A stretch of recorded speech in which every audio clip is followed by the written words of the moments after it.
ruxsat berdi hakam. Ajoyib gol. Va bilasizmi kim? Eng faollardan biri Ismoilov. Zo'r pas bo'ldi va boshladi Farg'ona, boshladi Neftchi. Chaldi. Neftchi chempion.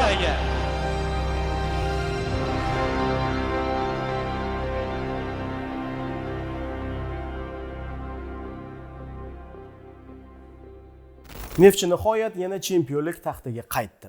2025-yilning 22-noyabr kuni Farg'onadagi Istiqlol stadionida Navoiyning Qizilqum jamoasini qabul qilib g'alabani rasmiylashtirgan mezbonlar Superliganing navbatdagi mavsumi tugashiga bir tur qolganida muddatidan avval chempionlik masalasini hal qilishdi. Assalomu alaykum. Bugun shu chempionlik yo'li haqida hikoya qilmoqchimiz.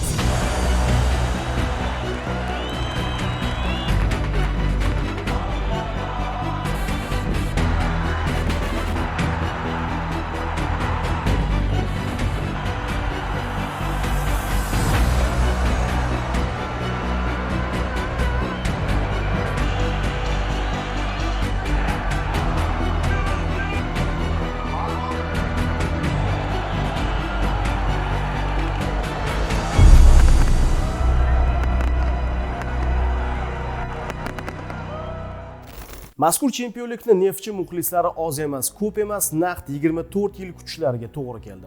Bu vaqt ichida jamoa chempionatimizning shunchaki o'rta meyonalardan biriga aylanib qolgandi. Hatto orada Pro Ligaga tushib ketgan paytlari ham bo'ldi. Vaholanki 2025-yilga qadar Neftchi 5 marta O'zbekiston chempionligini qo'lga kiritgan va bir paytlar chindan ham yurtimizning eng kuchli jamoalaridan biri sanalardi. Har holda 5 karra chempionlik o'z-o'zidan bo'lib qolmagan. So'nggi bor esa klub O'zbekiston chempionatining 2001-yilgi mavsumida muvaffaqiyatga erishgandi. Keyingi yillarda ulg'aygan avlod Neftchining shonli davri haqida tasavvurga ega emasdir, ammo futbolda katta tajribasi bor ishqibozlar so'zimizni tasdiqlashlariga ishonamiz. Neftchi darhaqiqat chempionatimizning eng qudratli vakillaridan biri edi. Biz esa ko'rsatuv boshida o'sha paytlarni, xususan 2001-yilgi chempionlikni eslab, nisbatan kichikroq yoshdagi muxlislarning Neftchi haqidagi tasavvurlarini boyitishga harakat qilamiz. Bu jamoa katta jamoa edi, birinchidan. Ikkinchidan 2001-yil biz, ayniqsa men bir marta chempion bo'lganman, O'zbekiston bo'yicha. O'sha uchun u paytda eslash juda biz uchun masalan xursandchilik. Bunaqa trener bilan, bunaqa futbolistlar bilan orzuga yetganmiz. Biz esimda bo'lsa 2 tur oldinmi yo 3 tur oldin biz chempion bo'lganmiz. Uni esimda. Endi Neftchi har bir Farg'onada yashayotgan bolaga bu orzu, havas qiladigan jamoa edi. Yoshlikdan o'zi katta bo'lardi. Farg'onada tug'ilib o'sayotganimda har doim avtobusini ko'rardi yoki o'yinlariga borardi. Har doim endi Neftchi paytda gegemonlardan bittasi bo'lgan. Neftchi har bir o'sha paytda nafaqat Farg'ona deb bilaman. Menimcha butun O'zbekistonda har biri Neftchi jamoasida o'ynashni xohlardi, chunki Neftchining obro'yi ham, yutuqlari ham shunga yarasha edi. Biz uchun orzu edi va orzumizga erishdik o'sha paytda. To'g'risini aytaman, u paytda Neftchi jamoasi mamlakat terma jamoa desa ham bo'lardi. Bunda jamoani o'zi har bitta chiziqda yulduz futbolchilar bor edi. Unda tasavvur qilish ham qiyin edi. Qashqadaryo viloyatining Koson tumanidan Neftchi jamoasiga taklif qilyapti degan so'zni eshitib, o'zim ham xursand bo'lib ketganman. To'g'ri, Nasafda ham endi oyoqqa turayotgandi, lekin bu jamoadan Yuri Vazgenich shaxsan o'zi taklif qilgandan keyin Farg'onaga jamoasiga kelib qo'shildim. To'g'risi o'zimda ham hayajon bo'lgandi, chunki bu futbolchilar qo'shilib ketib, bular bilan raqobat qilib futbol o'ynab keta olarkanmanmi deb o'zimga ham o'zim savol berganman. Lekin Xudoga shukr, hammasi yaxshi bo'lib, shu jamoaga qo'shilib ketib, futbolchilar bilan tez til topishib, shu Neftchi jamoasida shu faoliyatimni asosiy qismini o'tkazdim va shu yerda Farg'onada qolib ketdim desam ham bo'ladi.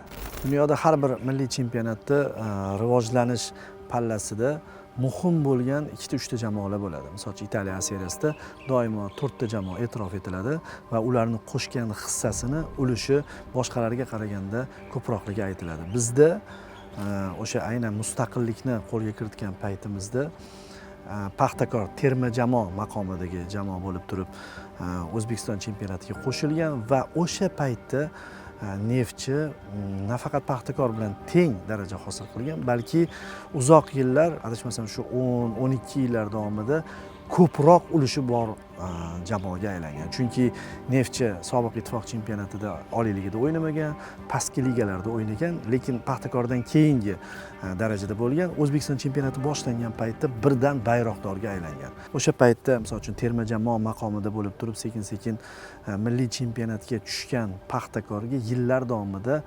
asosan Neftchi raqobatchilik qilgan. To'g'ri, Navbahor ham qo'shilgan, Nurafshon bo'lgan u tomonda, lekin Neftchining aynan chempionlik kurashida ko'proq qatnashganligi bu bor gap. Juda kuchli edi. 90-yillar paytida Neftchi haybatli, uslubiga qaraydigan bo'lsak, bir alohida uslubi yo'q.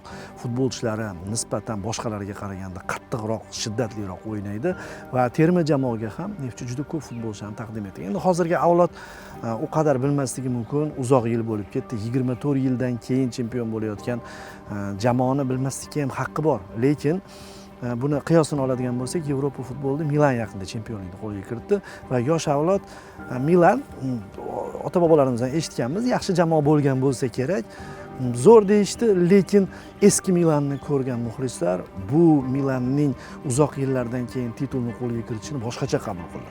Neftchining ham chempionligi nisbatan o'sha darajaga o'xshaydi. Neftchi o'zbek futbolida ilk mana shu bazasi bilan, o'zining tarbiyalanuvchilari bilan va vodiy futboldan juda ko'pchilikni o'ziga qabul qilishi bilan dong taratgan. Nafaqat o'zbek futbolining bayroqdori, balki umuman vodiy futbolida Andijonda bo'ladi, Namanganda bo'ladi, bir iqtidorli yigit chiqadigan bo'lsa, u beixtiyor Neftchini tanlagan, Neftchiga borgan, Neftchining imtihonlaridan o'tadigan bo'lsa, keyinchalik Sarkisyanning asosiy futbolchilariga aylangan. Hattoki vohadan kelgan ko'pgina yulduzlarni ham bilamiz, go'yoki farg'onalik bo'lib ketgandek. Ya'ni kattaroq avlod, Neftchini haybatli o'yinlarni ko'rgan avlod, chempionligini ko'rgan avlod uchun bu butunlay boshqacha g'alaba bo'ldi. 2001-yilgi mavsumda O'zbekiston chempionatida 18 ta jamoa ishtirok etgan bo'lib, har biri 34 tadan uchrashuvlar o'tkazgan. Farg'onaliklar o'sha mavsum 34 ta o'yindan 27 tasida g'alaba, 3 tasida esa durang natija qayd etishdi. 4 ta bahsda raqiblarga imkoniyat boy berildi. Chempionlik masalasi mavsum tugashiga 3 ta tur qolganida hal bo'ldi. 2001-yilning 9-noyabr kuni o'z uyida 12 ming muxlis qarshisida do'stlikni qabul qilib 2-0 hisobida g'alaba qozongan klubning chempionat yakuniga qadar birinchi o'rinni hech kimga berib qo'ymasligi ma'lum bo'ldi. Do'stlikni yengib chempionlikni qo'lga kiritishning o'ziga yarasha gashti bor edi. Boisi hozirga kelib yo'q bo'lib ketgan o'sha do'stlik 2 yildan beri chempionlikni hech kimga bermay kelayotgandi. Boshqacha qilib aytganda, Neftchi so'nggi 2 mavsum chempionini shohsupadan tushirib, o'zi taxtga ko'tarilgandi. Tabiiyki, mavsum davomida namoyish etgan o'yinlari hamda qayd etgan natijalariga yarasha jamoaga nisbatan e'tibor ham juda yuqori darajada edi. Esimizda bor, biz Paxtakor keladimi, Liga chempioni ishonasizmi, 4 soat oldin уже muxlislar o'tiradi. Biz hali bazada edik, biz obed qilardik, masalan, o'yinga tayyorgarlik, ular 4 soat oldin o'sha yerda o'tirishardi, kutib shu o'yinda. O'sha o'yindan keyin o'sha Daroda o'sha anunda больницаga olib ketishgan, kasalxona shifoxonaga va kechasi sразу o'sha jarrohlik amaliyotini boshimdan o'tkazishim kerak edi. Ishonasizmi, shu o'yindan keyin muxlislar oqimi shu operatsiyaga kirib ketgunimcha to'xtamadi-da. O'shanda bilganman, haqiqatan Farg'onada shu muxlislar shunchalik nima deydi, haligi futbol o'ynab ozgina bo'lsa ham men ularning mehrini qozongan ekanman. O'zim ichimdan xursand bo'lib ketganman. O'shanda ko'p muxlislar kelib duo qilishib, Anvarjon, xudo xolasa hali maydonga qaytasiz, bu oyog'ingiz bundan ham yaxshi bo'lib ketadi deyishganda, bir to'g'risi ishonmasdan ularni eshitardim. Jarohatni yaxshi davolab maydonga qaytganimdan keyin o'sha aytgan gaplarni eslayman. Chunki bu o'sha singan oyog'im bilan bemalol to'pni nima deydi, haligi o'yinni oldichiga o'zim mashq qilmasdan tepib olaman, lekin yaxshi oyog'im bilan unaqa qila olmasdim. Demak, ular deyman chin ko'ngildan duo qilishgan ekan. Mana shunaqa bo'ldi, bir ajoyib narsa. Buni ham hech qachon esdan chiqarmayman. Asli Qashqadaryoning Kosonidan bo'lgan Anvar Berdiyev Neftchida shuhrat topdi, farg'onaliklarning afsonalaridan biriga aylandi. O'zbekiston chempionatlari tarixida u eng ko'p gol urgan rekordsmen hisoblanadi. Berdiyevning hisobida chempionatimizda urilgan oz emas, ko'p emas, naqd 225 ta gol bor va ularning aksarini Neftchi tarkibida o'ynab yurgan paytlarda rasmiylashtirgan. Hozirgacha bu rekord qayta yangilanmay kelyapti hamda yaqin yillar ichida yangilanmasa ham kerak. Biroq shuncha gollari bor bo'lgan hujumchi faoliyatida bor yo'g'i bir marta O'zbekiston chempionligiga erishgan. U ham bo'lsa o'sha 2001-yilga to'g'ri keladi. Bugungi kunda yurtimizdagi eng ko'zga ko'ringan mutaxassislardan biri esa bu Timur Kapadze. Uning hisobida O'zbekiston chempionatlarining 12 ta oltin medali bor. Shulardan 6 tasi Paxtakor, 3 tasi Bunyodkor va 2 tasi Lokomotiv tarkibida qo'lga kiritilgan. Neftchi bilan esa bor yo'g'i bir marta mamlakat chempionatida zafar quchgan. Biroq bu chempionlik uning faoliyatida alohida ahamiyat kasb etadi. Chunki aynan Neftchidagisi professional faoliyatida eng birinchisi sanaladi. Umuman olganda shu klub orqali u O'zbekiston chempionatining elitasida debyutini nishonlagan. Kapadzeni barchamiz o'z davrining futbolimizdagi eng kuchli yarim himoyachilardan biri sifatida eslaymiz, lekin faoliyatining boshida, xususan Neftchida u hujumda o'ynardi. Endi birinchidan men uchun bu Neftchi jamoasida 4-chi chempionlik edi. Chunki endi biz undan oldin 98, 99, 2000-yil ko'proq dublda o'ynagan uchun birinchi o'rin olganmiz, oltin medal olardi. Yilning oxirida Neftchi ikkini olgani uchun kumush medalni berardi. Har yil oxirida bari o'sha taqdirlash marosimi bo'lardi. Biz endi yoshlar oltin medal, kichkina oltin medal taqardik. Kattalarimiz kumush medalni taqardi. Mana shunaqa bo'lardi jarayon. Lekin 2001 undan oldin ham o'zi zaxirada o'tirardim, qaysidir bir 5-10 minutga balki maydonga tushardim, lekin 2001da ko'proq zaxirada o'tirib, ko'proq qaysidir asosiy o'yinlarda ham chiqqan joyim bor. Zaxiradan ko'p qo'shilardim. 2001da xudoga shukr, ozmi ko'pmi qanaqadir hissa qo'shgandirman. Chempion bo'ldik va juda xursand bo'ldik. O'sha yili как bizda Paxtakor bilan prinsipialniy o'yinlarda, Paxtakor bilan o'sha birinchi o'ringa kurashlardi va biz o'shanda uydagi o'yinda Paxtakorga 2 ta gol urganman. O'sha g'alabaga muhim qanaqadir rol o'ynaganman, hissani qo'shganman. Chunki endi Paxtakorga gol urganim bu menimcha zo'r bo'lgan men uchun ham. Endi albatta qiyin edi, chunki konkurensiya katta edi Neftchida. Даже o'sha 2001da olsak ham Umid Isaqov, Anvar Berdiyev, Piserov, Sergey Ni, Rustam aka Durmonov 5-6 har doim Neftchida o'zi har doim 5-6 to'p hujumchilar bo'lardi. Biz uchun ham bu katta maktab bo'lgan-ku, o'rganish uchun shunaqa o'sha futbolchilar bilan bitta jamoada shug'ullanish, ular bilan, chunki o'yin o'z yo'lida, lekin mashg'ulot har doim birga to'qnashib kelardik, birga harakat qilardik. O'shaning uchun ulardan ko'p narsa o'rganganmiz. Birinchi qadam, birinchi yurishim o'zi Neftchida maktabi menga yo'limni ochgan. Yaxshi futbol jamoasining shakllanishi uchun birinchi galda barqarorlik bo'lishi shart. Faqat shundagina klub tarkibidagi futbolchilar ortiqcha narsalar haqida bosh qotirmasdan xayollarini o'yinning o'zi bilan band qilishadi, yuksak marralarga yetib o'zlarini ham, muxlislarning ham ko'ngillarini quvonchga to'ldirish borasida o'ylashadi. Asrimiz boshidagi Neftchida esa bu narsa bor edi.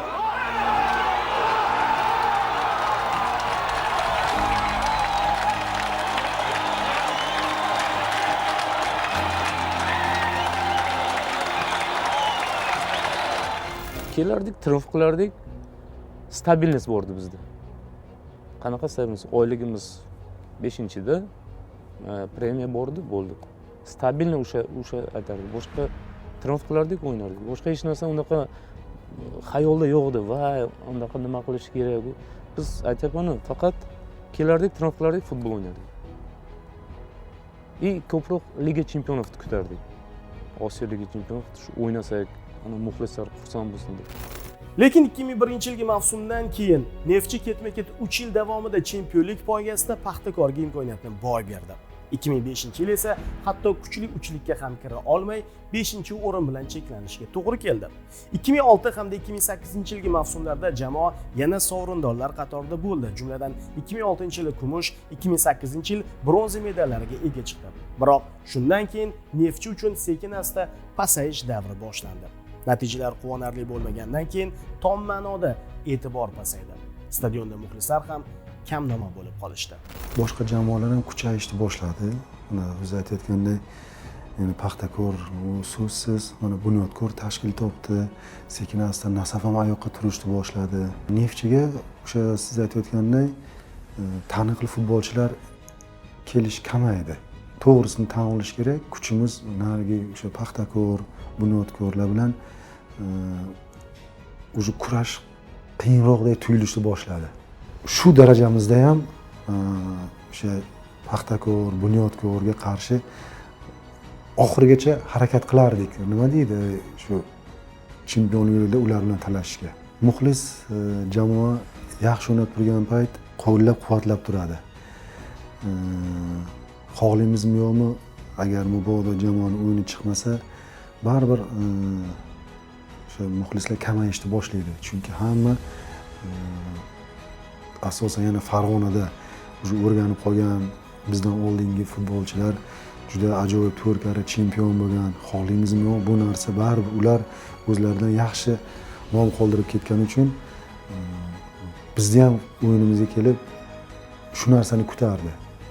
Lekin afsuski, agar jamoa masalan o'sha pasayish bo'lganda biz o'zimiz ham o'yindan chiqishdan oldin shu o'yingohga chiqib qarasak, muxlis kamaysa, ichimizdan sezardik. Demak, bizda ham hammasi joyida emasligini sezardik. Ammo bitta narsani uqtirardik, hamma vaqt futbolchi o'zimiz ham chiqib aytsak, faqat o'zimizning qo'limizda. Agar biz yana o'ynab chiroyli g'alabalar qilsak, albatta muxlis qaytadi deb harakat qilardik. Futbolda shunaqa narsa bor ekan, hamma vaqt nima deydi, yuqori darajada turish qiyin ekan. Masalan, endi futbolda ichida ko'p shu uzoq yillar yurganim uchun bu narsani bildim. Xohlaymizmi yo'qmi, pasayish, ko'tarilish bo'lar ekan. Lekin o'sha pasayganda ham jamoani asosan jonkuyar muxlislari jamoa bilan birga edi. Men o'zim shaxsan bilaman, shu 2013-yilgacha shu Neftchida to'p surgan bo'lsam, men har doim ularni shu daldasini his qilib turganman. Esimda biz vyuzdga chiqsak yutqizardik. Bilamiz nimaga shu borardik, bironta komanda bilan o'ynayib yutqizib kelardik. Lekin uyda hammani yutardik. Balki ana almashuv bo'ldi, masalan, yoshlar. Masalan, biz paytda yoshlar borardik, kattalarni ko'rardik-da, masalan, qanday triumf qiladi. Balkim shunaqa ham bo'lgandir, balkim pul masalasi ham bo'lgandir. E'tibor ham pasaygan. Chunki nimaga ko'ryaptiki, Neftchi bo'lmayapti, tepaga chiqa olmayapti. Balkim shunga ham internet ham qolib ketgan o'sha payt. Yoshlar уже o'sishni to'xtatgan. 2018-yilgi mavsum esa tamomila muvaffaqiyatsiz chiqdi. Jamoa chempionatda so'nggi o'rinni band etib, Pro Ligaga tushib ketdi. Achinarlisi, bir paytlar 5 karra O'zbekiston chempioni bo'lgan Neftchi Pro Ligada 3 mavsumga qolib ketdi. Bu davr esa alam bilan eslanadi. Neftchini Super Ligadan, shu Oliy Ligadan tushib ketganini ichimdan alam qilgan, to'g'risi. Ishonasizmi yo'qmi? Shu bunyodkorga borgandan keyin har bir turdan keyin shu o'zimiz o'yinimiz tugagandan keyin birinchi navbatda Neftchi qanaqa o'ynadi deb Neftchini so'rardim, to'g'risi. Chunki umrim futbolchilik umrida eng yaxshi onlarini, lahzalarini Farg'onada o'tkazdim desam bo'ladi. Nasafda boshlab Farg'onada o'tkazdim. Har o'yindan keyin so'rardim, Neftchi qanaqa o'ynadi, Neftchi qanaqa o'ynadi, yutqizdi desa ishonasizmi? Masalan, bunyodkor bilan bitta g'alabaga erishsak, Neftchini yutqizganini eshitsam, qanaqadir bir haligi g'alabani hissini aniq tuyaydigan bir xursandchilik bor-ku, unchalik tatimasdi. Chunki bu yoqda Neftchi yutqizganini eshitib, odam bir boshqacha bo'lib ketardi. Kuchlar safini tark etgandan keyin buni ishonmaganman-da, nima deydi? Hazm qilish juda qiyin bo'lgan bu narsani. qon almashuvi deydi, kadrlar almashuvi deydi. Shu kuchli o'yinchilar ketdi. Uni o'rniga qoplaydigan, uni o'rnini bosadigan futbolchilar yetishib chiqishi futbol akademiya, har bitta viloyatda futbol akademiya bor. O'sha Farg'onada ham futbol akademiya bilan Neftchini aloqasi uzilganligi deb o'ylayman. Juda katta sababi shu. 5 karra chempion bo'lgan, 2 karra O'zbekiston kubogi sohibi bo'lgan. Oralig'ida shunaqa uzilish bo'ldiki, uzilish shu Pro Ligaga tushib ketdi. Tuzilmalar yaxshi emasligi, baza eskirib ketgani, sharoit, maydonlar talab darajasida bo'lmaganligi hisobiga deb o'ylayman men o'zimcha Pro Ligaga tushib ketdi. Pro Liganing 2021-yilgi mavsum yakunlariga ko'ra Neftchi nihoyat Super Ligaga qaytdi. Avvaliga klub mavsumni Ilhom Mo'minjonov bilan boshladi, lekin mavsumning o'rtasida tojikistonlik murabbiy Vitaliy Levchenko jamoani qabul qilib oldi. Невчи вышел тогда только первый год с Пролиги в Суперлигу. Вот, команда была внизу турнирной таблицы, была из 14 команд, была 13-я. Поступил звонок приехать, поговорить с губернатором, уже был Хайрулла Хайбаевич. Вот. Мы с удовольствием откликнулись на это приложение, я приехал, мы с ним поговорили, вот, он обрисовал, что команда находится в сложном положении, вот, надо помочь вытащить ее, вот, и он свой выбор остановил на моей кандидатуре. Вот. Ну, мы договорились, что я, что от себя зависящее, да, все свои знания как бы применю, чтобы помочь клубу остаться в премьер-лиге. Вот.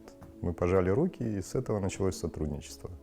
Понимали, что нам надо было улучшать, вот, и понимали, как нам выстраивать стратегию, дальше двигаться по турнирной таблице и как готовиться к играм. Поэтому я благодарен тогда был ребятам, которые были собраны там. Вот. Нам удалось их объединить. Ну и с каждой последующей игрой у нас приходила уверенность. Вот. И, естественно, это отражалось на результатах. Вот. Мы постепенно начали выбираться с нижней части таблицы. Вот. И даже закончили тот год мы на 9-м месте, то есть в середине турнирной таблицы. Mazkur murabbiy bilan Neftchi 2022-yilgi mavsumni 9-o'rinda tugatdi. 2023 hamda 2024-yillarda esa 5-o'rinni egalladi. Lekin asosiysi bu emasdi.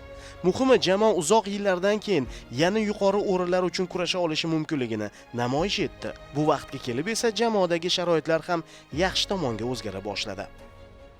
24-й год он тоже самое был такой не из простых, потому что уже болельщики хотели, уже болельщики требовали, чтобы команда боролась за чемпионство. Но желание болельщиков не всегда совпадало с возможностями клуба, потому что когда мы приняли команду, этой базы не было, где мы сейчас находимся. Вот здесь только были одни стены разрушены. Но благодаря нашему губернатору, который, во-первых, верил в команду, во-вторых, хотел развивать футбол в регионе. Он сделал эту базу, построил поля, построил качественные условия, сделал для команды. И уже в 2024 году команда заехала уже на эту базу и уже готовилась здесь. 2024 год мы тоже закончили на 5-м месте. Вот. Но зная как бы болельщиков, зная историю клуба, да, они все равно хотели бороться за чемпионство. Вот, они как бы требовали и с тренерского штаба, чтобы команда боролась, и с команды требовали постоянно, да, чтобы она боролась за самые высокие места.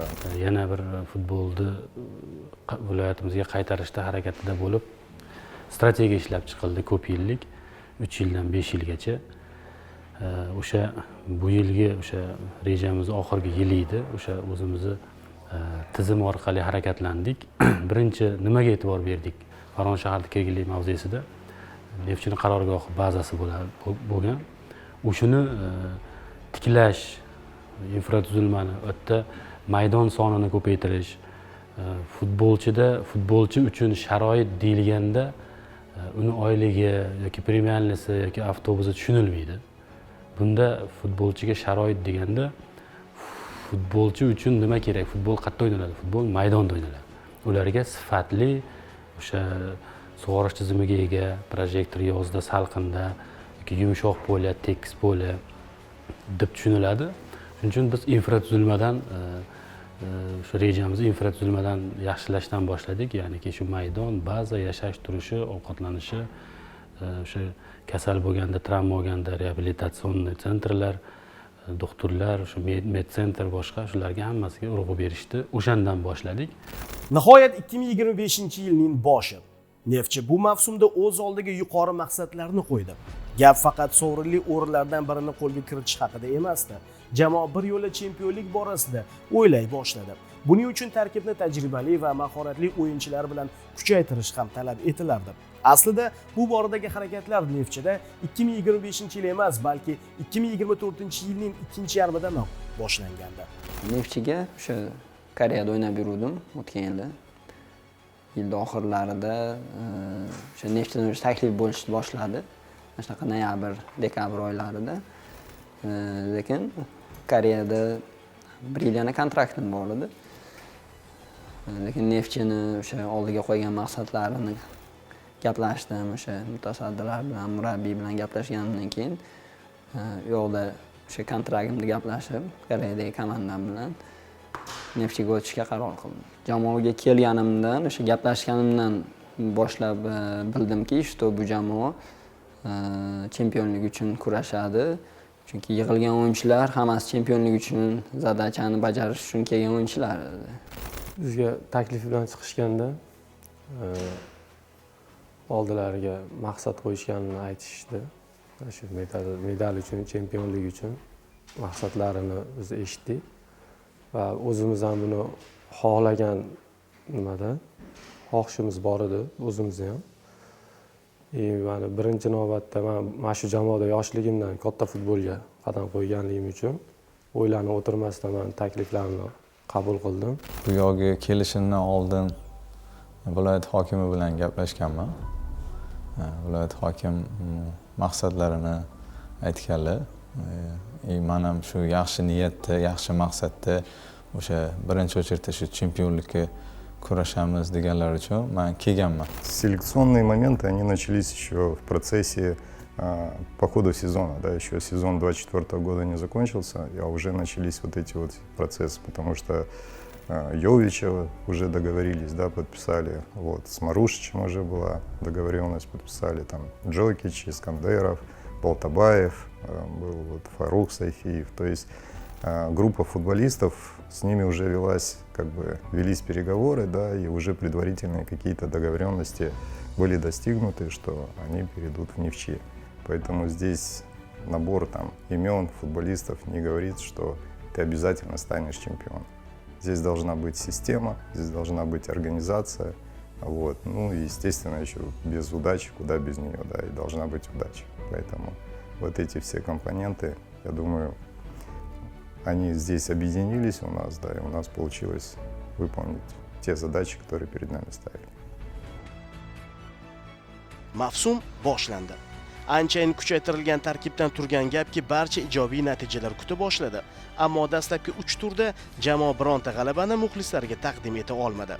Birinchi turni Bunyodkorga qarshi safarda o'tkazgan jamoa 2-2 hisobidagi durang natija bilan ortga qaytdi. Shunda mavsumning o'z uyidagi ilk o'yinida 3 ochko qo'lga kiritilishiga muxlislar ishonishardi. Lekin Neftchining Istiqlol stadionidagi Qo'qon 1912 ga qarshi bahsida ham hisob ochilmadi. Keyingi uchrashuv esa Qarshi shahrida Nasafga qarshi kechish kerak edi. Tabiiyki, o'tgan mavsum chempionining uyida kechadigan kurash oson kechmasligini hamma bilardi. Farg'onaliklar Nasafga imkoniyatni boy berishmadi, biroq shu bilan birga g'alaba ham qozonishmadi. O'yin 0-0 hisobida yakun topdi. Turkiyada yaxshi tayyorlandik, o'yinlarga yaxshi tayyorlanib kelib, bilasiz, bizda fevral oyida ham maydon holati yaxshi bo'lmaydi. Chunki birinchi o'yinimiz Toshkentda bo'ldi. Bizda Toshkentda tayyorlanmoqchi bo'ldik, chunki Toshkentda qor ham yog'ib, chunki bizga maydon muammo bo'lib qoldi, to'g'risi. Loy polyada trenirovka qilishga majbur bo'ldik. Trenirovkalarimiz baribir trenirovka yaxshi bo'lmadi. Chunki передигровой ham trenirovka polya berish kerak, yomg'ir yog'ib borgan, даже mana shu trenirovkadan muammo bo'ldida bizda. Keyin bosim ikkinchi o'yinda masalan Qo'qon bilan necha o'ynaganmiz, yaxshigina sezildi, o'zimiz ham his qildik. Chunki bizga bitta yaxshi tarafi bo'ldi, muxlislarimiz dalda berdi. Nima deydi, necha bo'lsa ham baribir chempionlikka zadacha qo'yilgan jamoa bizni ruhimizni ko'tarishga harakat qilishdi. Borsak ham yo'q, hali bu yilni boshi, endi ikkita o'yin o'tdi. Yaxshi o'ynaysizlar, davay, sizlarga ishonamiz deyishdi. Qarshida yomon o'ynamadik. Shu necha bo'lib qoldi, Qarshida ham ikki jamoa ham yaxshi o'ynadi. Shu Namangan bilan o'yinga yaxshi tayyorlanib, Namangandan shu yutuqla boshladik. Mavsum boshida boshlanishi bilan 3 ta durang o'ynadik va uje bizga hech kim ishonmadi. Mavsum oxirida chempion bo'lishligimizga hech kim ishonmadi. Biz ichkarida ishondik, lekin tashqarida, misol uchun muxlislar ham, o'sha media ham, lekin biz ichkarida va rahbariyatimiz bizga ishondi va har doim kelib turib bizni qo'llab-quvvatladi. Shu holatda ham baribir oxirida chempion bo'lamiz deb bizga har doim ta'kidlab, bizga motivatsiya berdi. Va keyin shuni ta'kidlashim kerakki, sen sostav yig'sang chempion bo'lding degani emas. Misol uchun jamoalarga shunchalik ko'p vaqt ketadiki, 3-4 yillar ham vaqt ketib qoladi chempion bo'lish uchun. Xuddi shunaqa misollar o'zimda karyeramda sodir bo'lgan. Lokomotivda misol uchun 4 yil harakat qilib, oxiri 2012-yildan 2016-yilda chempion bo'lgan. Bizda shunday sostav yig'ildi, o'shaning uchun yilni boshida baribir bir-birimizga qovushib ketishimiz kerak edi o'yinlarimiz, qovushib ketib, yilni oxirigacha ritmni ushlab olib, bir jamoa bo'lib, bir yoqadan bosh chiqarib, ko'rpani hamma har tomonga tortmasdan bir tomonga tortishni boshladik. Agar ko'rpani har tomonga tortsangiz, u yirtilib ketadi, o'rtasi ochilib qoladi, unda yopina olmaysiz. O'sha bir tomonga tortishni boshlaganimizdan keyin yutuqlar ham kelishni boshladi. Jamoa bir-biriga ko'nikdi, kollektiv shakllandi va oxirida chempionlikni qo'lga kiritdik. На сборах команда смотрелась очень прилично, очень мощно, очень так по-чемпионски, да, можно сказать. Вот. Были хорошие спарринги, были хорошие победы над хорошими командами. А когда начался чемпионат, то тут уже как бы каждая игра, вы сами понимаете, официальная игра, да, другое напряжение, другой настрой, другое как бы восприятие вот игровой ситуации, в которой ты оказался, да. Начало сезона, оно всегда для всех сложное. Почему? Потому что все команды как бы формируются, усиливаются, да. Вот, очень много новых футболистов появляется. И за короткий период сборов могут еще не все как бы понимать, да, в какую команду они пришли, какие задачи стоят и что от них конкретно требуется. Вот. И действительно мы первые 3 тура сыграли в ничью, вот, и посыпалось очень много критики. То есть собрали как бы таких футболистов, вот, а побед нет, выиграть не можете. Естественно, пошло очень большое давление такое со стороны болельщиков, там, со стороны прессы, да, везде все комментируют. Сейчас очень много, как бы, у каждого там блогера, да, свои каналы есть, и очень много информации, как бы, на тебя, к тебе стекается, и ты понимаешь, что, ну, если ты будешь на это все обращать внимание, то все равно будет страдать там тренировочный процесс, результат, вот, и ты от этого отходишь, то есть ты перед собой ставишь такой забор, что ты этого не читаешь, ты это не слышишь, но оно все равно как бы льется, доносится, вот. Это такая ситуация, когда ты или это все как бы переборол и делаешь свое дело и идешь к своей цели, или ты поддаешься на вот эти вот все моменты, на эти все провокации, да, и у тебя опускаются руки. То есть, ну, опять здесь, благодаря, я думаю, что вот внутренним отношениям, да, с футболистами, нам все-таки удалось как бы объединить их, удалось донести до них, что вот эта вот работа, которую мы как бы ведем, проводим, да, она все равно даст результат. Neftchi 4-turda o'z uyida Namanganning Navbahor jamoasini qabul qilish kerak edi. O'zaro o'yinlar vodiy jamoalari uchun qanchalik prinsipial ahamiyatga ega ekanligini ortiqcha tushuntirib o'tirishning hojati yo'q. Vodiy jamoalarining raqobati avvaldan bor edi, hozir ham davom etyapti va bundan keyin ham bo'ladi. Ochig'i, shu raqobatning borligi ham chempionatimizning bezaklaridan hisoblanadi aslida. Paxtakor baribir Toshkentda emas-ku. Biz uncha nima qilmasdik. Da, o'yin nima bo'lardi? No, ko'proq o'sha vodiy. Chunki muxlislar nima bo'lsa ham o'shalarga yutqizmasak bo'ldi. O'sha Navbahor yo Andijonga. Endi bu derbi prinsipialniy bo'lardi. U payt albatta Navbahor ham o'ziga yarasha kuchga ega edi u paytlar ham. Shuning uchun bu endi qo'shnichilik derbi bo'lardi o'ziga yarasha, chunki muxlislar ham bir-biriga qarshi yaxshi tayyorgarlik ko'rardi. Men o'zim Neftchiga kelganimdan keyin bu narsani his qilib ko'rganman. Hamma vaqt qarama-qarshilik juda yuqori darajada bo'lgan. Haqiqiy raqobat maydonning ichida va maydon tashqarisida muxlislar bilan ham juda bir to'g'ri Paxtakor bilan El Clasico bo'lardi, lekin biz safarda borganimizda juda ko'p muxlis bo'lardi. Paxtakor bilan, imенно Navbahor bilan xoh biz Farg'onada, xoh Namanganda o'ynasak ham ashaddiy muxlislar, o'sha namanganliklar ham kelib ajoyib muhitda yaratib turishardi. Biz safarga borganimizga farg'onalik muxlislar borib, juda bir ajoyib atmosfera o'yingohda shu atmosferani aniqib turishardi, yaratib. Bunaqada haligi nima deydi, birorta futbolchini даже maydonga chiqib hali o'yin olmaslikka haqqi yo'q edi. Vodiyda futbolni juda ham yaxshi ko'rishadi. Buni o'zim guvohi bo'ldim. 3 yil Navbahorda o'ynadim. Meni 4-yili Farg'onada, Neftchida. Har doim derbilar o'zgacha bo'lgan. Andijon bilanmi, Navbahor bilanmi, Neftchi bilanmi. Mana bu yil Qo'qon qo'shildi. Qo'qon bilan ham o'zgacha bo'ladi. Juda ham qiziqarli bo'ladi. Maydonda ham, maydondan tashqari muxlislar ham. Men bundan juda ham xursandman shunaqa derbilarda o'ynaganimdan. Bu ikkala jamoa o'ynasa, qanaqadir o'zidan o'zi odamga emotsiyalar, o'sha tayyorgarlik. O'zingiz tayyorlanmasangiz ham qanaqadir o'zi derbi nomi o'zi tayyorlab qo'yadi. Futbolchilarning faoliyati qiziq. Kecha u jamoada edi, bugun esa bu jamoada. Ertaga yana umuman boshqasiga ketishi mumkin. Maldini, Totti kabi faoliyatini boshidan oxiriga qadar bitta jamoada o'tkazadiganlarni hozirgi zamon futbolidan topib bo'lmaydi. Neftchi tarkibida ham avvalgi mavsumlarni namanganliklar safida o'tkazgan bir qator futbolchilar bor bo'lib, ular Navbahorga qarshi o'yinda ishtirok etishlari kerak edi. Vodiy derbilarida avvalgi safar u tomonda, endi esa bu tarafda turib o'yinda ishtirok etish tabiiyki bu futbolchilar uchun maydondan tashqaridagi ichki ruhiy kurashni ham anglatardi. Endi qanaqadir boshqacha baribir. Hatto 2 yil o'ynadik.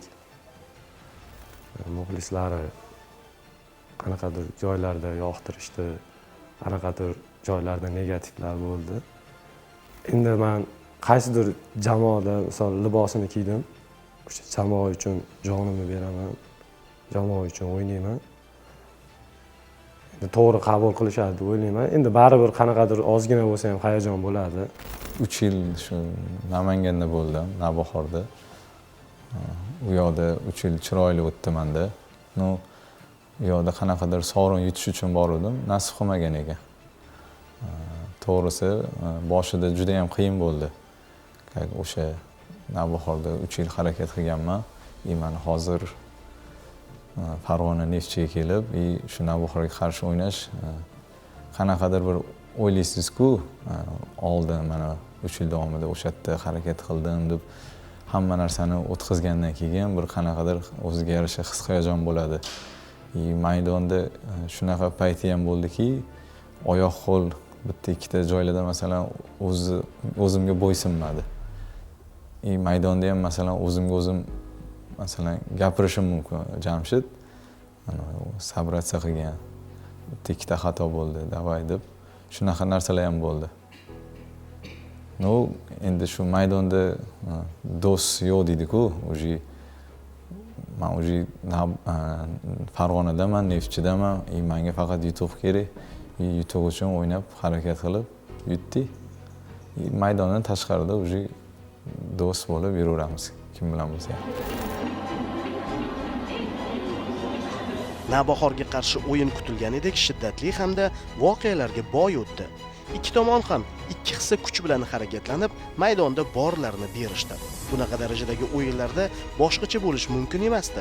Bu safar ham Neftchi avval boshida muxlislarni xavotirga soldi. Uchrashuvning 30-daqiqasida Azam Ahmedov jarimadan bergan dahshatli zarbasi bilan mehmonlarni hisobda oldinga olib chiqdi va mezbonlar birinchi taymni boy berishdi. Azam Ahmedov tepdi va gol! Shoh asar ijro etildi Ahmedovdan. Pushka deb ataladi. Darvozabon to'g'ri tushuntiryapti. Men yoshligimda ham zo'r paytlarim ham bu zarbani qaytara olmasdim. To'g'ri tushunlaring degan ma'noda. Azam. 1-0 dan keyin, lekin o'yinimiz yaxshi qovushib turdi birinchi taymda. O'shaning uchun ichkarida unaqa katta bir aqir-chaqir bo'lgani yo'q. Hamma shunday o'ynashda davom etamiz. Xudo xolisa ikkinchi taymda bizga kerakli natijani qo'lga kiritamiz degan o'y xayolda chiqdi. Ichkariga kirganimizdan keyin ham hech qanaqa nima deydi bir panika bo'lmadi. Hech kim bir urushib, janjal qilib, gap so'z bo'lgani yo'q. Hamma tinchlangan holda biz ham qo'limizdan keladi. Birgalikda chiqib, yana 45 minut bor. Harakat qilamiz, o'yinni yutamiz deb. Qanaqadir shu hammada ishonch bo'ldi. Birinchidan ham biz shu goldan keyin qanaqadir o'yinimiz yo'qolib qoldi o'sha. Viloyat rahbarimiz tushdi, o'zi bizga yaxshi gaplar bilan qanaqadir motivatsiya berib chiqib ketdi. Biz уже ikkinchi taymga boshqacha chiqdik. У соперника были футболисты, там, не обладающие скоростью, да. То есть нам нужна была скорость впереди. Вот, то, что мы дали во втором тайме. То есть мы на это то же самое обращаем внимание. Мы говорим, за счет чего можно обыграть эту команду. Там, за счет флангов, да, за счет индивидуальных действий. То есть мы все эти моменты мы нашим футболистам как бы говорим, доносим. А вот, другое дело, футболист может воспользоваться этой информацией или не может. Это уже индивидуально зависит от каждого футболиста. До этого 3 игры команда не выиграла. На команду оказывалось очень большое давление. Очень большое давление со всех сторон. Поэтому и футболисты уже понимали, что уже деваться некуда, отступать некуда. Надо выходить, показывать свой максимум и забирать 3 очка. Tanaffusdan keyin Neftchi tezkor golga ega bo'ldi. 48-daqiqada Bilolxon Toshmirzayev namanganliklar darvozasini ishg'ol etib, Neftchiga umid bergandi. U darvozabonning yaqin burchagidan to'pni o'tkazishga muvaffaq bo'ldi. Chalar bilan chiqyapti jamoa. Uzatma kirsa bo'ladi va uzatma to'p darvoza to'g'rida! Bilolmi? Biroq bu umid keyingi daqiqaning o'zida yana xavotir bilan almashdi. Chunki Toshmirzayevning golidan 1 daqiqa o'tar o'tmas Navbahor yana hisobda oldinga chiqdi.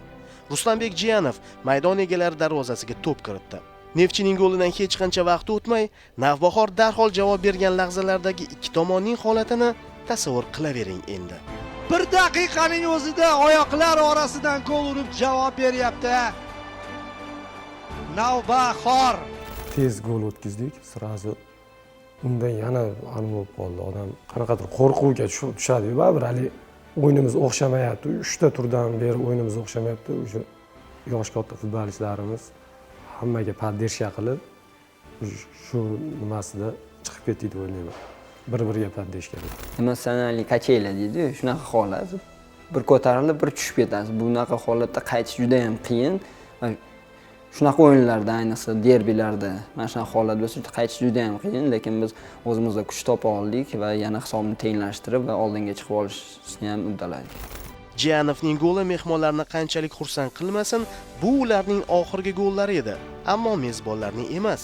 Qolgan daqiqalarda Neftchining serbiyalik hujumchisi Zoran Marushich katta sahnaga chiqdi. Jumladan, u 64-daqiqada Neftchining ikkinchi goliga mualliflik qildi. yorib tashlashdi hujumni do'stlar.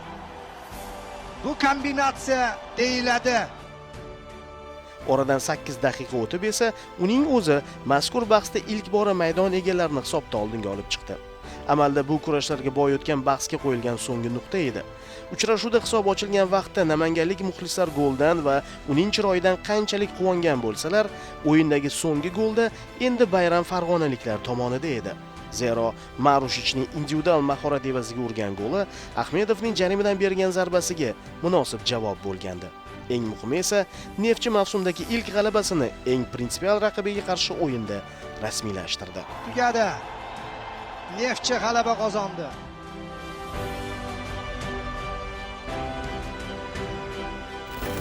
...2001-yilgi mavsumda Neftchi oltin, Paxtakor kumush, Nasaf esa bronza medali sohibi bo'lgandi. Bu gal ham jadvalning yuqori uchligi xuddi shunday ko'rinish hosil qildi. 24 yil avvalgi mavsumda farg'onaliklar ikkala uchrashuvda ham poytaxt jamoasini yengishgandi. O'shanda Paxtakor mezbonlik qilgan dastlabki o'yinda Neftchi 2-1 hisobida zafar quchgan, Farg'onadagi javob uchrashuvida esa maydon egalari 4-1 hisobida muvaffaqiyatga erishgandi. Bu safar ham o'zaro uchrashuvlarda g'alaba qozongan jamoa 6 ta golni nishonladi, biroq 2001-yilgi mavsumdan farqli ravishda 2025-yil endi Paxtakor ikkita uchrashuvda Neftchi darvozasini 6 bora ishg'ol etdi. Umuman 2025-yilgi mavsumda aynan Paxtakorga qarshi bahslar Neftchi uchun eng murakkablariga aylandi. Ayniqsa birinchi davradagi Istiqlol stadionida kechgan o'yinni farg'onaliklar eslashni ham istashmaydi. Chunki Neftchi mavsum boshidagi bir qator omadsizliklardan keyin endigina qaddini rostlayotgan Paxtakordan javobsiz 4 ta gol o'tkazib yubordi. E'tiborli tomoni, mazkur gollarning barchasi birinchi taymda rasmiylashtirildi. Tanaffusdan keyin Neftchi futbolchilari vaziyatni o'nglash uchun har qancha harakat qilishmasin, buning uddasidan chiqa olishmadi.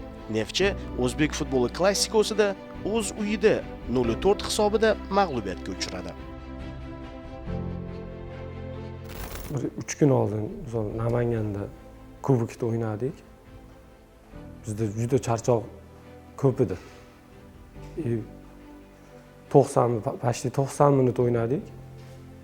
Shu o'ynagan bolalar 3 kundan keyin yana polega chiqdik. O'sha sostav. Bizda tayyorgarlik vaqti kam bo'ldi, charchoq alomati bo'ldi. Shu bois endi bizda charchoq bo'ldi. Ular ko'proq dam olgan. Shuning uchun biz poleda hech nima qila olmay qoldik. Paxtakor bilan o'yin, muxlislar to'lgan maydonda. Bu o'zbek klassikosi deyiladi. Bunaqa o'yinlar har doim olovli o'tgan. O'sha o'yinda birinchi imkoniyat bizda bo'ldi va o'shanga tegdi. Balkim o'sha golni urganimiz biz o'sha o'yinda yutib ketishimiz mumkin edi.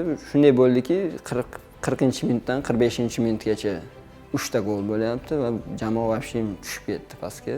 Shuni hisobiga o'sha tez 3 ta gol qo'yib yuborganimiz hisobiga bu o'yinda o'zimizga kela olmadik. Keyin kam xato qilgan jamoa yutadi. O'sha o'yinda biz ko'proq xato qildik va o'shaning uchun yirik hisobda yutqazdik.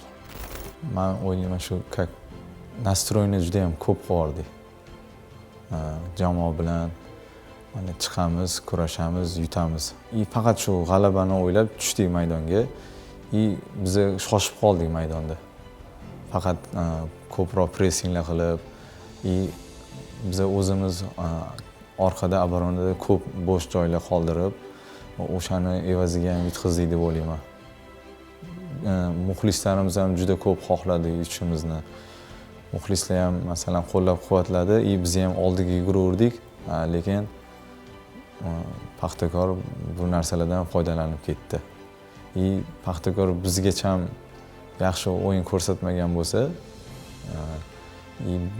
bizga kelib, masalan, ichida qanaqadir o'zgarishlar qildi, bizga qarshi o'zi boshqacha taktika qildi, o'shani evaziga ham yutib ketdi deb o'ylayman.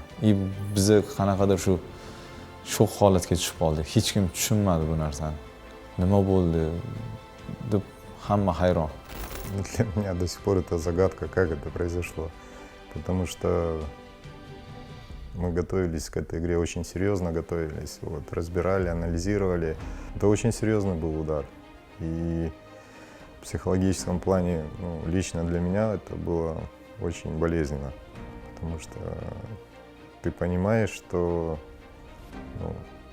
ты не можешь проигрывать такие игры с таким счетом.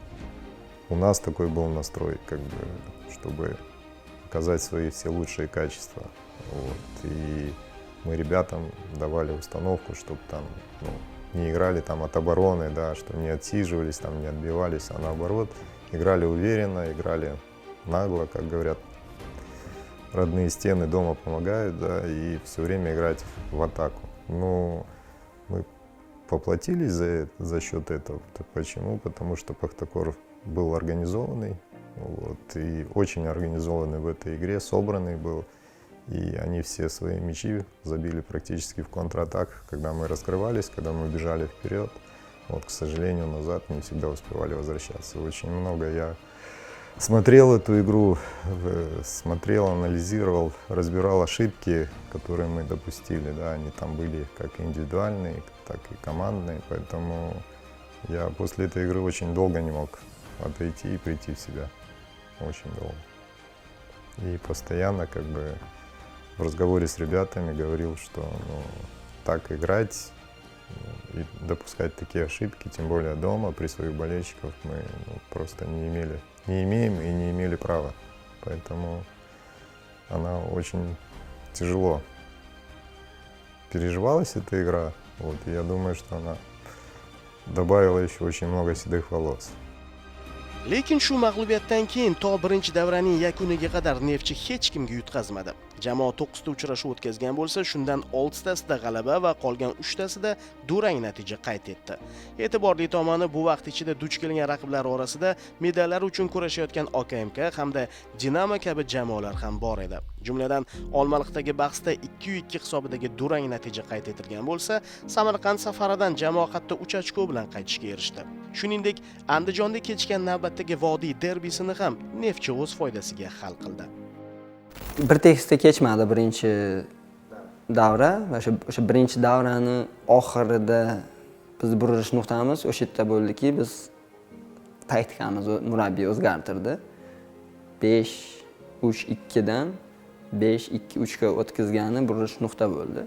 O'shandan keyin o'yinimiz ham ochilib ketib, bog'lamlar ko'rina boshladi, bir-birimizni tushuna boshladik. O'sha taktika bizga ma'qul keldi. Biz Mashalga kubokni yutqazib qo'ydik, alamli tarzda uyda. O'shandan keyin qo'llashni boshladi. Uydagi Buxoro bilan o'yindi. Buxoro bilan o'yinda oxirida, ya'ni o'yinni 5-3-2 da boshlab, o'yinda oxirida 5-2-3 ga o'tkazganimizdan keyin gol urdik. Yutib ketdik o'sha o'yinda. Undan keyin o'sha mana shu taktikani o'zgartirmasdan butun yil davomida tugatib qo'ydik. Birinchi guruh qoldirilgan o'yini bor edi bizda Samarqand Dinamo bilan. O'sha safarda o'ynadik. O'shandan juda ham xursand bo'ldim safarda yutib kelib, chunki biz o'sha qoldirilgan o'yinning evaziga biz yutib tepaga chiqib oldik. O'sha esda qolarli bo'ldi. Birinchi guruhning oxirgi 2-3 ta o'yini bizda katta burilish bo'ldi. Neftchi 15 ta o'yinda 30 ochko jamg'arib, birinchi davrani jadvalda 2-o'rin bilan yakunladi. Oldinda 3 ochko ko'proq to'plagan Qarshining Nasafi bor edi.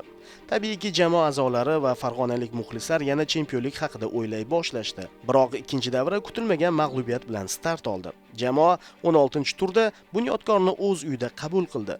Mazkur o'yinda esa g'alaba u yoqda tursin durang ham nasib etmadi. Dastlabki taym 0-0 hisobi bilan yakuniga yetganidan keyin ikkinchi bo'lim boshida mehmonlar Shrolerning goli bilan hisobni ochishdi. Aslida Shrolerning zarbasidan keyin darvozabon Botir Ali Ergashevning vaziyatni bartaraf etishi taxmin qilingandi, chunki zarba o qadar kuchli emas hamda Ergashev to'p kelayotgan yaqin burchakni allaqachon yopib bo'lgandi. Lekin hech kutilmaganda Botir Ali to'pni o'tkazib yubordi. Oradan 5 daqiqa o'tib, Tigerning bosh bilan berilgan zarbasi natijasida hisob tenglashdi. Yuqoridan uzatilayotgan to'p, bu hisob tenglashmoqda 55-daqiqada. 50-daqiqada 0-1 Boyan Tiger, 55-daqiqada 1-1. Shundan keyin mezbonlar endi g'alaba goli haqida o'ylay boshlashgandi, ammo 87-daqiqada o'sha g'alaba golini mehmonlar urib ketishdi. Ushbu o'yin Neftchi uchun juda alamli edi. Boisi jamoa mavsumdagi eng yaxshi o'yinlardan birini o'tkazdi-yu, biroq yakunda durangga ham erisha olmadi. Menimcha eng alamli uchrashuv Bunyodkorga qarshi uydagi o'yin. Eng alamli, chunki biz eng yaxshi o'yinlarimizdan bittasini o'ynab mag'lub bo'lganimiz. Когда мы начали второй круг, мы проиграли тому же Буниодкору дома ну, у меня, как у тренера, не было там претензий к футболистам, потому что по всем данным, по всей статистике мы как бы переигрывали эту команду.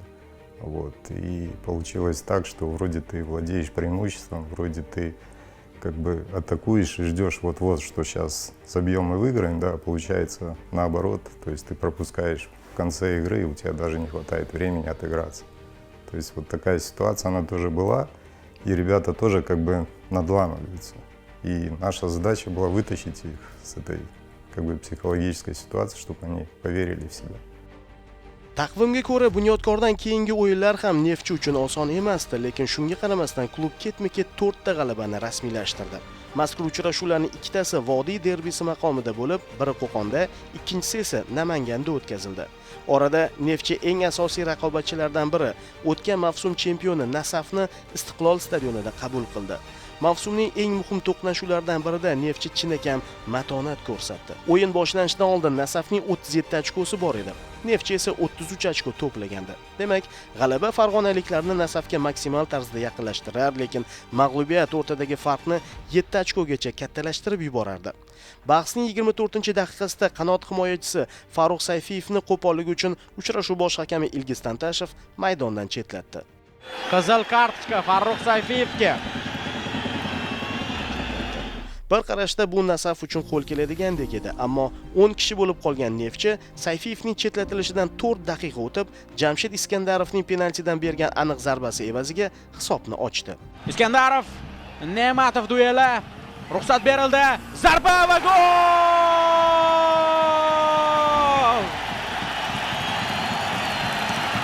Bahs tugashiga 60 daqiqadan ortiq vaqt bor edi va tabiiyki bu vaqt ichida Nasaf vaziyatni o'zgartirish uchun hujumlarni kuchaytirdi. Lekin Neftchi o'yin yakuniga qadar g'alabali hisobni saqlab qoldi. Ushbu muvaffaqiyat qo'l uzatsa yetgudek darajada Nasafga yaqinlashib olish bilan birga o'zaro o'yinlardagi ustunlikni ham ta'minlab berdi. Tantashev qishdagi yangramoqda. 18-turning balki mavsumning eng muhim uchrashuvlaridan birida farg'onaliklar bir kishi kam bo'lib Nasaf ustidan g'alaba qozonmoqda. O'sha Nasaf bilan primoy raqibimiz bilan uydagi o'yinda bitta kam bo'lib turib g'alaba qozonganimiz eng esda qolarli va eng yoqimlisi. Sentyabr hamda oktyabr oylarida Neftchi Superliganing 6 ta o'yinida maydonga tushib 5 ta g'alabani qayd etdi. Faqatgina bitta uchrashuvda raqibiga imkoniyatni boy berdi. U ham bo'lsa safarda Paxtakorga qarshi bahsda. Noyabr oyining ilk kunlarida esa Superliganing 27-tur doirasida Surxonni o'z uyida 2-1 hisobi bilan mag'lubiyatga uchratgan Neftchi ochkolarni 60 taga yetkazib oldi. Aynan shu g'alaba Nasafdan 2 ochkoga ilgarilab ketgan holda jadvalda birinchi o'ringa ko'tarilib olishga sababchi bo'ldi. Bu yog'iga mavsum tugashiga 3 ta tur qolgan va barchasi farg'onaliklarning o'z qo'llarida edi. Lekin 28-turni Buxoroga qarshi o'tkazgan jamoa kutilmaganda ochko yo'qotdi. Elitadagi o'z o'rnini saqlab qolish uchun kurashayotganlar mavsum oxirida doimo xavfli raqibga aylanishadi. Buni yana bir bora isbotlagan Buxoro Neftchiga qarshi kechgan bahsda 1-1 hisobini qayd etdi. Biroq shunda ham barchasi Neftchining o'z qo'lida edi. Boisi Buxorodagi o'yindan bir kun keyin o'tkaziladigan Nasaf Mashal uchrashuvida mezbonlar g'alaba qozonishgan taqdirda ham Neftchi bilan Nasafning ochkolari tenglashar, o'zaro o'yinlardagi ustunlik esa Levchenko jamoasini birinchi o'rinda qolishini ta'minlab berardi. Ammo hozirgina aytib o'tilgandek, elitadagi o'rnini saqlab qolish uchun kurashayotgan jamoalar mavsum oxirida juda xavfli bo'lishadi. Xuddi Buxoro kabi Superligada qolish uchun harakat qilayotgan Mashal shov-shuvli tarzda Nasafni safarda mag'lubiyatga uchratdi. Mazkur natijadan keyin Superliganing 29-turdagi Neftchi Qizilqum bahsi hal qiluvchi ahamiyatga ega bo'lib qoldi. Ya'ni, agar farg'onaliklar o'z uylaridagi o'yinda 3 ochkoni qo'lga kiritadigan bo'lishsa, u holda qolgan uchrashuvlarning natijalari qanday bo'lishidan qat'iy nazar, chempionat tugashiga bir tur qolganida chempionlik masalasini hal etishardi. Bir qarashda taqdirning o'zi Neftchiga katta sovg'a tayyorlayotgandek edi. Hal qiluvchi bahs Farg'onada bo'lib o'tadi. Raqib esa mavsum uchun deyarli vazifalari qolmagan o'rtamiyona jamoalardan biri. 3 ochko qo'lga kiritilsa, 24 yillik sog'inchdan keyin navbatdagi chempionlikni safarda emas, balki o'z uyida minglab qadrdon muxlislari og'ushida tantana qilish mumkin. Tabiiyki, butun Farg'ona jamoa tarixidagi 6-chempionlikni munosib nishonlash maqsadida katta tayyorgarlik ko'ra boshladi. Hatto shahardagi ehtimoliy bayramni chiroyli o'tkazishga mas'ul bo'lganlar o'yindan avval barchasi yuqori darajada amalga oshirilyapti. Ish qilib futbolchilar yutib berishsa bo'lgani deb yurganlarni o'z ko'zimiz bilan ham ko'rdik. O'z navbatida yuzaga kelgan mazkur vaziyat futbolchilar uchun kattagina bosimni ham keltirib chiqardi. Buning ustiga ayrim futbolchilarning sog'lig'i bilan muammolari ham bor edi. Bosim juda katta edi, chunki bizga o'sha bir hafta oldin boshlangan. Chunki muxlislar qaytga qarasangiz bilet muammo, unga gaplashsangiz, masalan, nima deydi? Futbol haqida naqa gap yo'q-da. Masalan, hamma kim ko'rsangiz ha chempionlar, hali masalan rasman bo'lmadi-ku. Lekin juda katta hayajon bo'ldi. Rost o'yindan oldin hayajon bor edi, lekin sudya shutga cholgandan keyin o'sha hamma yo'q esdan chiqdi. Hamma e'tibor o'yinda bo'ldi. To'g'risi, men o'zim oldin 4 marta chempion bo'lgan bo'lsam O'zbekistonda, bu 5-inchisi bo'ldi. Lekin bunchalik men hayajonlanmaganman. O'ynamasam hamda o'ynamadim bu o'yinda. O'sha qizil sababli, diskvalifikatsiya sababli o'ynamadim. Lekin bunchalik bosim men his qilmagandim, chunki buni butun faqat futbolchilar emas, butun shahar kutdi, butun xalq kutdi, Farg'ona xalqi kutdi bu natijani. Shuning uchun bosim oshib ketdi bizda. Men даже o'sha tepada turib o'ynamasam ham o'zimda shunchalik hayajondan men tomirlarim tortishib qoldi oyog'imda. Hayajondan o'ynamasam ham hali o'yin boshlanmasdan avval. На каждой тренировке, на каждой теории, на каждом собрании я все время повторял одну и ту же фразу, что вот остался этот шаг, он самый трудный. То есть если вы сейчас поверите, что все уже, то есть вы выиграли чемпионат, очень сложно будет выходить и играть игру с Кызылкумом, потому что недонастрой вот этот вот, он может сказаться и сыграть в обратную сторону. Поэтому я с каждым вот своим словом говорил ребятам, что не делайте тех ошибок, которые делали там предыдущие команды, когда они уже посчитали, что они выиграли чемпионат, и у них этого не получалось. Вот тот же я приводил и НАСАФ, когда вроде они уже все вот-вот, и образно говоря, играя с нами, которые там внизу турнирной таблицы, они не могут обыграть и теряют чемпионство.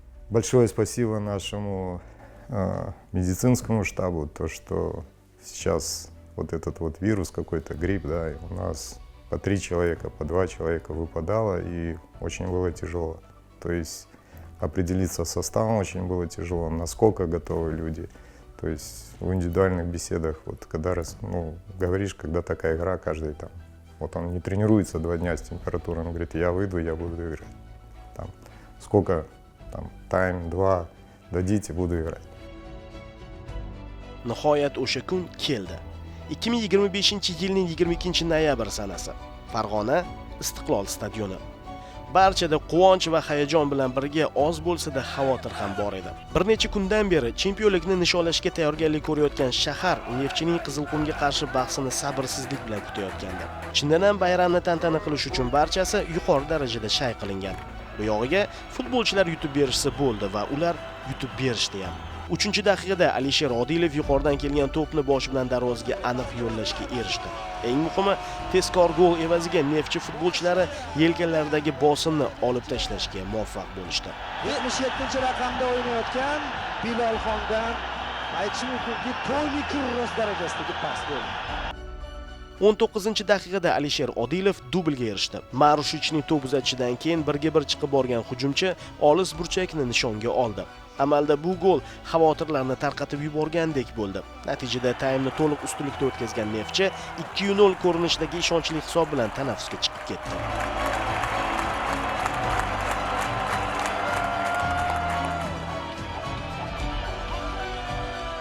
Ikkinchi bo'limni ham mezbonlar hujumkorlikda boshlashgandi, biroq 60-daqiqada mehmonlar hujumchisi Shohruz Norxonov Neftchi darvozasini ishg'ol etdi.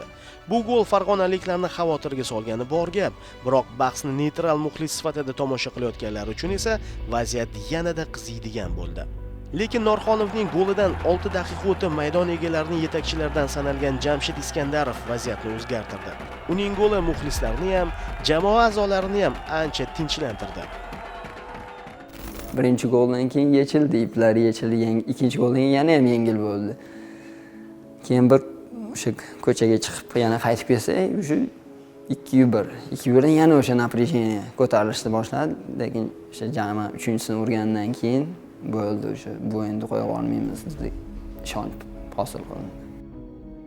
O'yin tugashiga 3 daqiqa vaqt qolganida Jamshid Iskandarov to'p uzatish borasida master klass ko'rsatdi. Uning bunaqa pasidan keyin darvozabonga qarshi 1-1 chiqib borgan Ibrohim Halil Yo'ldoshev gol ura olmasligi mumkin emasdi. Markaziy hujumchiga aylanib ketgan qanot futbolchisi uchrashuvga so'nggi nuqtani qo'ydi.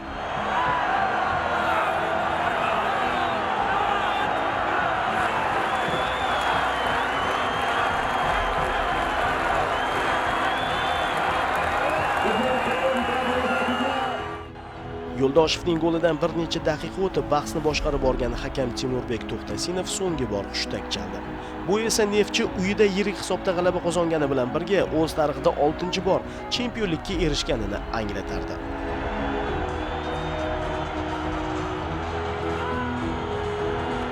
Shu lahzadayoq barcha stadionning o'zida orziqib kutilgan chempionlikni bayram qilishni boshlab yubordi.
Keyinroq Neftchining 24 yillik tanaffusdan keyin erishilgan chempionligini nishonlashga stadionga sig'magan shaharning qolgan aholisi ham qo'shildi.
Birinchi marta bo'lyapman, lekin bunaqa darajada his qilish ajoyib. Endi to'g'risi buni ta'sirlab bo'lmaydi, chunki atrof, muhit, endi chempionlikdan keyingi holat, endi biz shahar aylandik, to'g'risi judayam boshqa narsa. Очень приятно находиться здесь и стать частью истории этого клуба. Вот. И написать эту историю. Поэтому респект всем, кто до нас работал, старались прославлять этот клуб и завоевывали те трофеи и те награды, которые уже есть. Все делали одно дело, и я очень рад, что у нас получилось воплотить нашу мечту в реальности. И мы стали за один тур до конца чемпионата чемпионами. Ну, надо отдать должное болельщикам. В общем, болельщики у нас очень, как говорится, хорошие. Они, кстати, занимают тоже чемпионское звание, имеют первое место по посещаемости в республике. Больше них нигде столько не приходит народу, как тем более вчера посмотрели, сколько народу было. Вот. Я считаю, что болельщики не только здесь, они и на выезд выезжают. Очень здорово помогают команде, очень здорово. Это надо отдать им должное. Quvonarli. Buni gap bilan gapirib bo'lmaydi baribir. Xursandchiligimiz. Ayniqsa muxlislar xursand. Nimaga? Chunki ular hamma narsa ko'rdi. 24 yil ichida nima narsalar ko'rmadi. Qiyinchilik ham ko'rdi, xursandchilik ham. Endi bu gal endi Neftchi haqiqatan chempion bo'ldi. Stadionlarimiz huvillab qolgan edi. Odamlar oxirgi payt konsert qilsangiz ham kelmay qo'ydi. Bir ko'ngilochar tadbir qilsangiz ham kelmay qo'ydi. Oddiy mana futbolga 2 kun oldin reklamasini chiqaryapmiz. Stadion mana eng kamida 2 yildan baqa eng kamida 10 ming odam keladi. 10 ming odam bu gapirishga oson, bu juda katta kontingent. Mana kuni kechagi o'yinda finalga teng chempionlik o'yinida stadionga sig'masligini inobatga olib ko'chalarga monitorlar qo'yildi, bayram bo'ldi mana. Farg'ona ahli sog'ingan chempionlik mana qo'lga kiritdik, Xudoga shukr. Futbolni sog'ingan, yutuqlarni sog'ingan, gollarni sog'ingan. Eng qiyini chempionlikni mavqeini ushlab yurish bo'ladi. Buni biz shu futbol mutaxassislarimiz ham, futbolchilarimiz ham, trenerlarimiz ham, direktorlarimiz ham hammasini buni tushuntirishibdi. Shunday ekan, Xudo xolasa biz uyaltirib qo'ymaymiz bundan. Nosir Otaqo'ziyev to'g'ri aytdi. Futbolda chempionlikka erishishdan ko'ra uni himoya qilish qiyinroq degan gap bor. Aslida ham shunday. Futbol tarixida katta muvaffaqiyatga erishgan, keyin esa hammaning esidan chiqib, hatto yo'q bo'lib ketgan jamoalar uchrab turadi. Bunaqalar o'zimizda ham, jahon futbolida ham bor. To'g'ri, uzluksiz chempionlikni qo'lga kiritish imkonsiz. Shu bois muhimi raqobatbardosh bo'lish. Doimo kuchlilar qatorida tilga olinib, har mavsum chempionlik uchun kurashishga tayyor turish. Buning uchun esa tizimga, infratuzilmaga ega bo'lish zarur. Farg'onada bu narsa yo'qolgandi, ammo so'nggi yillarda qayta tiklandi. Tiklanganda ham zamonga moslashtirildi. Avvalambor farg'onalik futbol muxlislarini uzoq kutilgan katta g'alaba bilan men muborakbod etaman chin dildan. Lekin bizani Neftchining chempionligidan ham ko'ra biz uchun ahamiyatliroq bo'lgan boshqa masala bor bu yerda. Biz uchun infrastruktura, ya'ni infratuzilma o'ta muhim hisoblanadi. Misol uchun O'zbekiston futbolining tarixiga qarasangiz, shunchaki chiqib, qaysidir yili chempion bo'lib, yana bir necha yildan keyin yo'q bo'lib ketgan klublar ko'p bizda. Biz undan manfaatdor emasmiz. Shunchaki jamoa qilib, yaxshi pul berib, yaxshi futbolchilarni olib kelib, shu jamoani chempion qilib yo'q bo'lib ketish bu tarixda iz qoldirish ham hisoblanmaydi baribir. Biz uchun katta klub kerak. Katta, ya'ni hamma narsasi to'g'ri yo'lga qo'yilgan klub kerak. Biz 2020-yildan boshlab shu tendensiya asosida ishlashga o'tganmiz. Neftchini bizani xursand qilgan narsamiz, biz o'sha viloyat hokimi Xayrli Hayitboyevich bilan ham juda ko'p muloqotda bo'lganmiz, boshqa qilganmiz. Oxirgi marta haqiqiy va'da, haqiqiy so'z qayerda bo'ldiki, Farg'onada o'tgan O'zbekiston Kubogi finalida. Ya'ni uchta viloyat hokimi kelib o'tirishdi, u yoqda bir yoq tomonda Navbahor, bir yoq tomonda Andijon. Menimcha, men o'ylaymanki, O'zbekiston tarixidagi, mustaqil O'zbekiston tarixidagi eng zo'r final bo'ldi Istiqlolda. Va o'sha paytda Xayrli aka bilan endi gaplashib o'tiribmiz. Keyingi yili biza katta sahnada bo'lamiz deb ich-ichidan aytishdi bu narsa. Chunki bir tomondan to'g'ri ma'noda aytyapti, ikkinchi tomondan alam qilyapti. Chunki ikkita qo'shni viloyati jamoasi uni uyida finalda. Bizga kerak bunaqa narsa. Bizga u juda yoqimli liga sifatida va kelishuv ham hamma narsa shunaqangi bo'ldiki, Neftchi 30 yillar davomida misol uchun normal bazasi bo'lmagan, bilasizlar. O'zi klubni qarorgohi deymiz biz. Neftchi bu yil klub bazasini, zamonaviy klub bazasini foydalanishga topshirdi. Necha yil deganda. Va necha yil deganda Neftchi futbol klubi o'z futbol akademiyasiga asos soldi. Keyin e'tibor bergan bo'lsanglar, o'tgan yili O'zbekistondagi Superliga stadionlariga gazoni infratuzilmasiga nisbatan taqidiy yondashuvlar bilan biz matbuot anjumani o'tkazganmiz. O'shanda tanqid ostiga olingan edi Farg'onadagi Istiqlol stadioni ham. Final o'tkazishimizdan oldin, chunki o'tgan yili qiyinchilikka duch kelgan edikda. Yaxshi tomoni bundan Farg'onada yaxshi xulosa chiqarilganligi. Agar bu yil e'tibor bergan bo'lsangiz, eng yaxshi stadion menimcha Istiqlolda bo'ldi. Gazon nuqtai nazaridan ham, o'yinlarni o'tkazish nuqtai nazaridan ham, haqiqiy translyatsiyani ham ochadigan, jamoalarga ochiq futbol, yaxshi normal futbol o'ynash imkoniyatini beradigan ham stadion Farg'onada bo'ldi. Ya'ni bu demoqchi bo'lganim, ham stadion, ham baza, ham akademiya poydevori bo'ldi. Faqat futbolchilar keldi, sabr bilan, matonat bilan infratuzilmani qurib erishilganligi uchun ham men tabriklamoqchiman Neftchi futbol klubini. Bu haqiqiy ish. Shunchaki asosiy tarkibi o'zigagina pultiga bitta chempion bo'lib qo'yish emas. Bu tom ma'noda infratuzilmani rivojlantirish uchun tashlangan qadam, juda ham mardonavor qadam. Bu oson bo'ladigan ish emas. Neftchi shu ishni qanaqadir 2-3 yil ichida amalga oshirdi. Bu o'z-o'zidan bo'lib qolgan. 2-3 yil ichida shunga kelib, 2025-yil tom ma'noda ular uchun ataldi deyishimiz mumkin. Eng katta ish qilinganlardan bittasi deb men bemalol og'zimni to'ldirib aytaman. Ko'p yillik orzuyimiz, meni o'zimni shaxsan futbolchi sifatida juda katta o'sha meni o'zimni orzuyim bor edi. Shu Neftchi professional futbol klubi o'z akademiyasiga ega bo'lishi. Mana shu hokimimizga rahmat. Shu odam kelib Neftchi futbol akademiyasi bo'lishi kerak, bo'lmasa mana shunaqa qiyinchiliklar bo'ladi. Chempion bo'larmiz, ikkinchi o'rinda qolarmiz, boshqa bo'larmiz, liga chempionga. Lekin bu alohida. Lekin menga eng katta ish shu Neftchi futbol akademiyasi tashkil topilgani katta xursandchilik deb ayta olaman bemalol. Chunki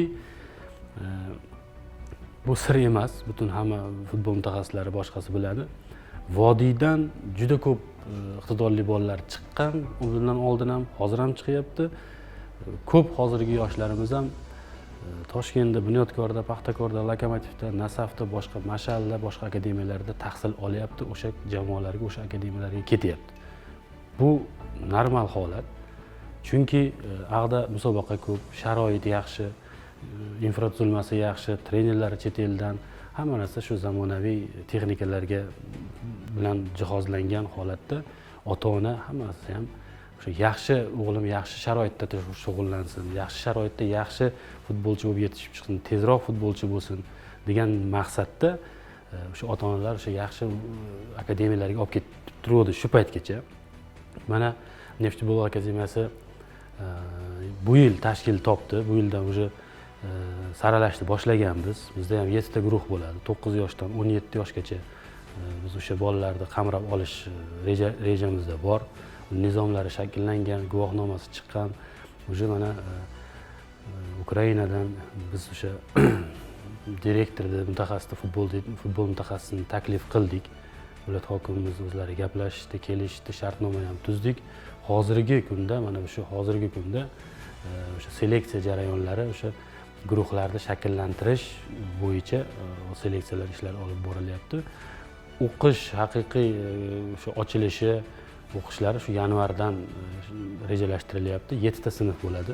20 ta, 22 tadan iqtidorli bolalar o'qishda o'qiydi. Hatto shu 150 kishiga moslangan yotoqxona, oshxona, reabilitatsion sentr, zal, o'quv sinflari hammasi o'sha akademiya qanaqa bo'lishi kerak degan eng yaxshi mutaxassislardan so'rab o'sha bolalar bo'lganligi uchun 9 yosh ham hali bola hisoblanadi.